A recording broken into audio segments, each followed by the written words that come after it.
我一直以为这个沈阳是原创的。酸甜鸡架永远属于我们抚顺人。30来年前，我们小时候就开始吃酸甜的。你们知道北京烤鸡架的鼻祖是哪位吗？在青年路不做推广，不做营销，能火10几年，一定有它的道理。今儿咱一块尝尝去，走着。我现在都没数清楚他们家到底有多少种做鸡架的口味。抚顺最经典的酸甜焦火鸡架，吃的真不是那几块肉，就是它那个条口，还有那个炭火的焦香味儿，你知道吗？在你嘴里乱七八糟的，但是又特别香的味道，把它总结成焦香酸甜。辣炒鸡架，它这个辣炒的也是甜辣口的，个人感觉就是比酸甜口味多了几分油润，但是这个吃起来感觉更好入口，更像是一道菜。人生难题，先吃哪个好呢？先来这个不刷酱的，吃在嘴里有很强的肉的打击感。哇，他们家这麻辣烫看着可太狠了吧！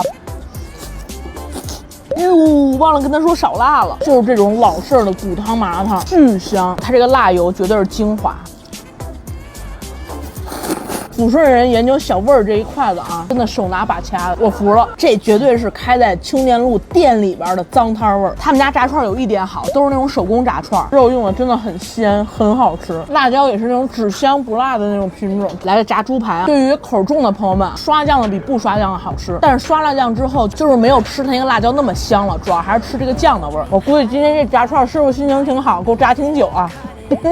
稍微炸有点干吧，其他没毛病。他家还有一个特别绝的，轻轻一来啊，直接脱骨，都不用剔那肉，直接就下来了。酸菜猪肘卷小饼，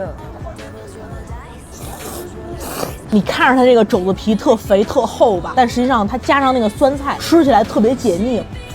它就没有不好吃的道理。自己做的酱，然后往生蚝上淋，这样你就会获得一个东北版的蒸汽生蚝。这个酱里边有芥末。最后我想说，人家开了这么多年还一直这么火爆，绝对是有原因的。说他们家是北京鸡架鼻祖，其实一点都不过分。如果在青年路附近吃饭的朋友们啊，真的可以得空过来试试。